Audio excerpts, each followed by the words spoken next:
نحمده ونصلي على رسول الكريم اما بعد فقد قال الله تعالى في الكلام المجيد والفرقان الحميد فاعوذ بالله من الشيطان الرجيم بسم الله الرحمن الرحيم والعصر ان الانسان لفي خسر الا الذين آمنوا وعملوا الصالحات وتواصوا بالحق وتواصوا بالصبر۔ محترم ناظرین، معزز سامعین کرام، میرے پیارے آڈینس، اللہ رب العزت اپنے کلام مجید کے اندر ارشاد فرما رہا ہے کہ مجھے قسم ہے زمانے کی۔ اللہ تو کسی کی قسم کھا سکتا ہے۔ یہاں پہ میں ایک بات آپ کے لیے واضح کر دوں کہ سوائے اللہ کے کسی کی قسم کھانا مناسب نہیں، اسلام کے اندر درست نہیں، جائز نہیں۔ کئی لوگ ماں باپ کی کھاتے ہیں، کئی اپنے یار دوستوں کی کھاتے ہیں، کئی کعبہ کی کھاتے ہیں، کئی قرآن کی کھاتے ہیں۔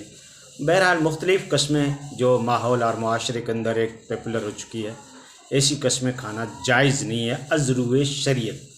جب آپ کے اوپر بہت ہی کوئی پریشر ہو، دباؤ ہو اور آپ کو قسم کھانی ہے تو صرف اللہ کی کھائیں، اللہ کے علاوہ کوئی بھی قسم درست نہیں۔ یہ اصول یاد رکھیں ہمیشہ کے لیے۔ دوسری بات، اللہ تو کسی کی بھی کھا سکتا ہے۔ ان الانسان لفی خسر، بے شک انسان ٹوٹے کے اندر ہے، نقصان کے اندر ہے، اسفلتا کے اندر ہے، ناکام ہے۔ الا الذین آمنوا، مگر وہ لوگ جو ایمان لے کے آئے۔ ایمان کس کو کہتے ہیں؟ تصدیق قلب، اقرار باللسان و تصدیق بالقلب۔ زبان سے تو اس کا اقرار کرنا اور دل سے بھی اس کو ماننا، ایکسیپٹ کرنا کہ بے شک اللہ کی ذات ایک ہے اور اس کے رسول سچے ہیں۔ اور پھر ایمان مفصل ایک لمبا بحث ہے، بہرحال میرا یہ آج کا ٹاپک نہیں ہے۔ تو اللہ اور اس کے رسول کی ذات کے اوپر ایمان رکھنا اور اس کی بتلائی ہوئی باتوں کے اوپر یقین رکھنا، یہ ایمان کا حصہ ہے۔ الذین آمنوا وعملوا الصالحات، اور ساتھ میں بتایا کہ جو نیک کام کرتے ہیں، اچھا کاریہ کرتے ہیں، بیسٹ ورکنگ کرتے ہیں۔ اچھا کام یعنی معاشرے کے اندر ہم ایک دوسرے کی ہمدردی کرتے ہیں، سچ بات لوگوں کو بتاتے ہیں، اچھا نیکی کی ہم رغبت دلاتے ہیں، نیک کام کی طرف ہم بلاتے ہیں، اور اپنے بھائی کو برے کام سے، نازیب حرکت سے اور عصیان اور ذنب اور اللہ کی نافرمانی سے اگر ہم روکتے ہیں تو یہ تو ہے اچھا کام۔ یا کوئی غریب ہے، کوئی غربا ہے، کوئی محتاج ہے، کوئی پریشان ہے، اور کوئی لاوارث ہے، کوئی مسافر ہے، بہرحال کوئی بھی کسی کرائسس میں، پریشانی میں، پرابلم میں، سمسیا میں آدمی پھنسا ہے تو ہم اس کی کنٹریبیوشن کریں، اس کی مدد کریں، نصرت کریں، ہیلپ کریں، اس کو اس پریشانی سے باہر نکالنے کی کوشش کریں۔ نہ یہ کہ ہم یہ پلاننگ بنائیں کہ کس کو کس طریقے سے زیر و زبر کریں، اس کی تحقیر کریں، تذلیل کریں، ڈاؤن کریں۔ ہماری تو یہ سوچ رہتی ہے کہ کوئی ہم سے آگے نہ بڑھ جائے، کوئی مقام نہ پا لے، کوئی اچھا علم نہ سیکھ لے، کوئی زیادہ دولت اکٹھی نہ کر لے، کوئی ہمارے مد مقابل نہ کھڑا ہو جائے، کوئی ہمارے سامنے کمپائر میں نہ کھڑا ہو جائے، کوئی مطلب اس طریقے کی صلاحیت نہ پیدا ہو جائے کہ ہم سے آگے بڑھ جائے۔ تو یہ جو حسد اس کو کہتے ہیں، اس کو جلن کہتے ہیں، اس کو اردو بھاشا میں کینہ اور کپٹ بھی کہتے ہیں، اور ان کو دل کی فلائی کہتا ہے، دل کا ایک مرض ہے، ٹھیک ہے۔ تو یہ دل کا ایک مرض ہے کہ ہم کسی کے بارے میں حقارت کی نگاہ سے دیکھیں، یا اس کی ترقی کو نہ دیکھیں، یا اس کی ترقی ہوتے ہوئے ہمارے دل میں جلن ہو۔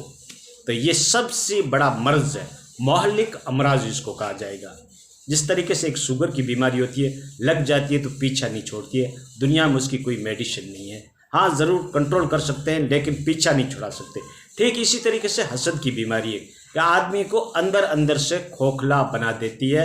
شوگر کا بھی یہی کام ہوتا ہے، اندر اندر سے آدمی کو بالکل یہ حسد جو ہے کھوکھلا کر دیتا ہے۔ آدمی کٹتا رہتا ہے، آدمی اندر اندر سے ٹارچر ہوتا رہتا ہے دوسرے کی ترقی کے اوپر۔